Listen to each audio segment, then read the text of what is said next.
up on the Mountain Bike Chronicles. We follow G. Atherton through the first race of the season in Pietermaritzburg, South Africa. And we hook up with the Rocky Mountain Freeride team in the birthplace of freeriding, Kamloops, BC.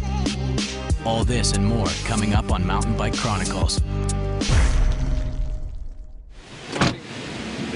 We're off to Pietermaritzburg. World Cup, round 1, South Africa.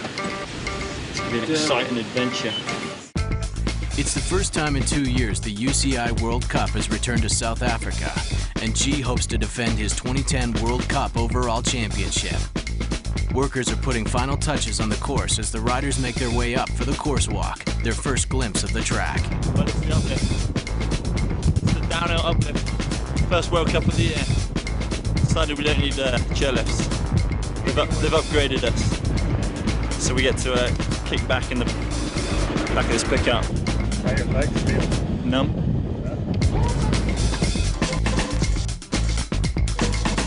Yeah, I feel my legs. Got to really make the most of this track walk because I'm not coming up again. As G walks the new course, he realizes it has less elevation and more pedaling than he's used to for a World Cup track. I walked over this brow at the end of like a 25-minute flat straight, thinking it was like dropping into the finish arena. And it goes like down into a valley, up the other side, and then back into the woods. Oh my God. Definitely one of the more demanding tracks and definitely one of the more physical tracks in the season. Making his way back to the tents, G's mechanics are ready to put the final touches on his bike for the first practice runs.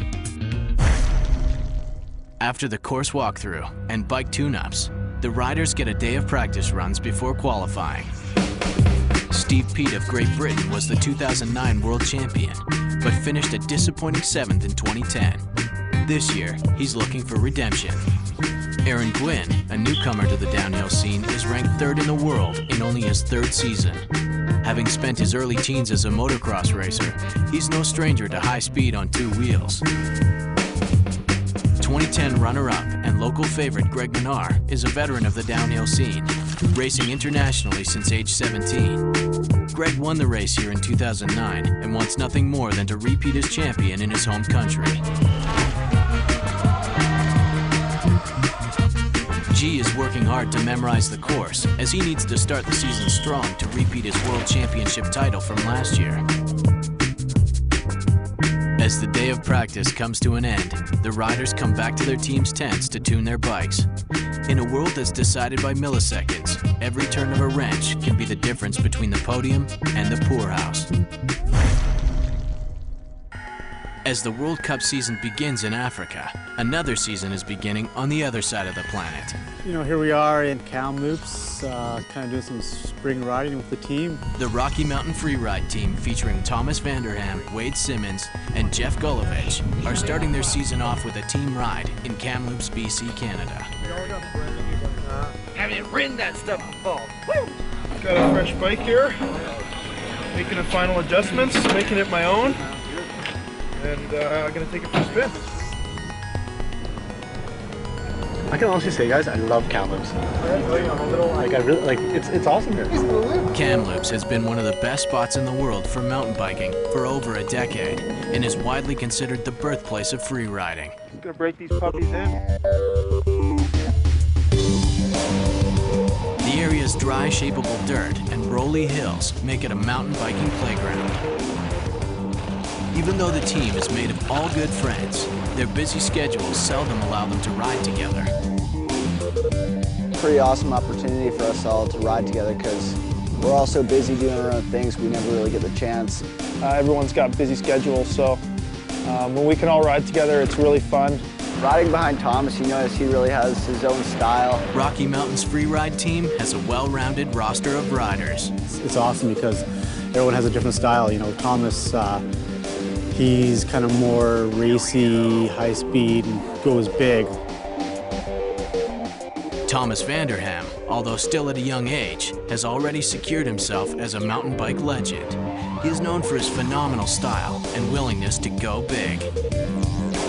Kamloops is a great environment for him because there's a lot of booters, a lot of senders. And then Gully is a little more slope-style-y dirt jump. And And of course, there's a lot of stuff in the Kamloops for him to hit too. And then I'm kind of the veteran old man. Wade Simmons is known as the godfather of free riding and has been a professional rider longer than he can remember. Well, I did grow up watching him ride. Wade was my biggest hero as a young kid growing up. I saw him in all the magazines. I think our riding really complements each other just because it's so diverse, and but we all like riding the same sort of things. Kamloops has more amazing riding than the crew knows what to do with. What I love about coming back to Kamloops to ride is it's the variety. When you come to Kamloops, it's dry, fast, high speed, slidey, dusty. It's great. It is really fun to get the new bikes and ride as a group. After an epic week of single track and big air winds down in Kamloops, things are just getting started in South Africa.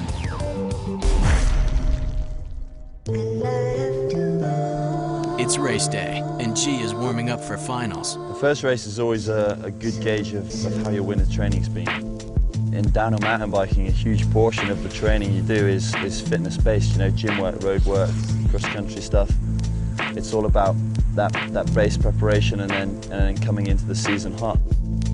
In terms of physical preparation, yeah, he's changed stuff. As for mental preparation, I think it's a bit early to tell, but yeah, there's lots to change.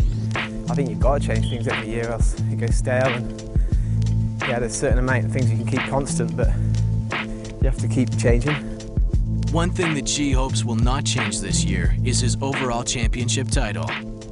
The first round, especially with the track being what it was this year, it's going to tell you if you've done the right thing or not. Yes, brother. Dig deep, yeah? Yeah, like you've never dug before. He's just left now, dude. He'll be with you in a few seconds. Yeah, I think he's probably quite confident, actually. I wouldn't rule it out, but at the same time, there's so many good boys and so many fit boys that it could be anyone's today. It's going to be a close race. While Dan Brown waits in anticipation, G makes his way to the top of the course for the start of the finals. With the weather improving and the ground drying up, the final day was sure to be a fast one. Steve Pete started early and put up a strong run to take the early lead.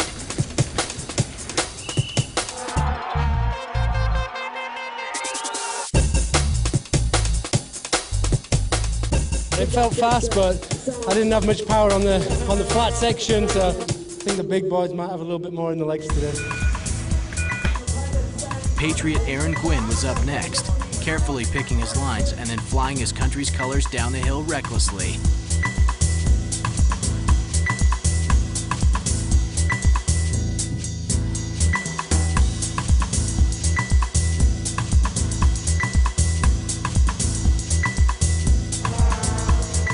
Beating Pete's time by over 6 seconds, Gwynn has taken the lead with the fastest time yet.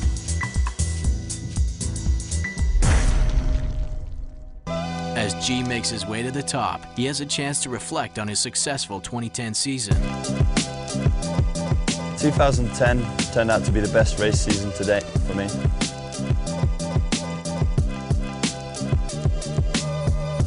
'10 saw a great battle between G and Greg, with only a few points deciding G as champion in the final race. Whole way through, fighting for the title, and you know, it came down to the last round, and coming out on top, coming out victorious was a huge thing for me.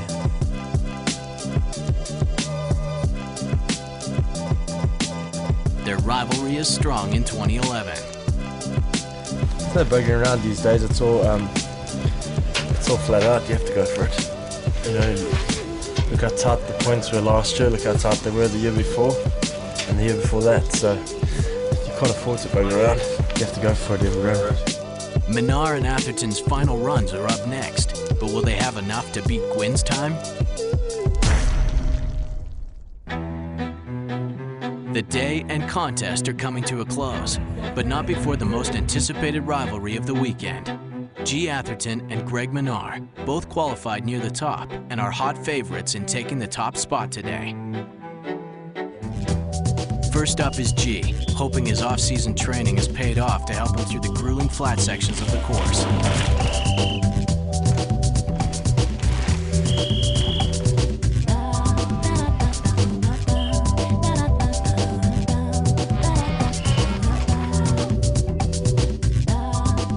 results are fast for the course, but not good enough to knock off Aaron Gwynn's amazing run, so he sits in second place. G gave it everything he had, but can only sit and watch what Greg does in his final run. Menard takes off, putting everything he can into his pedals, determined to do everything in his power to do his country proud. He barrels down the course, abandoning all style and finesse. The only thing on his mind is speed. Greg launches huge off the last corner hit and flies into the last stretch with vuvuzelas buzzing, flags waving, and fans cheering. Menard manages to bump ahead of G by just over 1.5 seconds, but he's not fast enough to beat Gwynn. Aaron Gwynn takes the title here in Pietermaritzburg. After the first event of the UCI World Cup Downhill Series, the standings show American Aaron Gwynn in the lead, followed closely by Greg Menard and G. Atherton. The leaderboard is sure to heat up in the upcoming races. In the next episode of Mountain Bike Chronicles, we head to Grand Junction, Colorado to follow Paul Basagodia at the ranch-style dirt jump competition. And we hook up with freeride star Alex Prochaska to discuss free skiing and free riding in 2011. All this and more coming up on Mountain Bike Chronicles.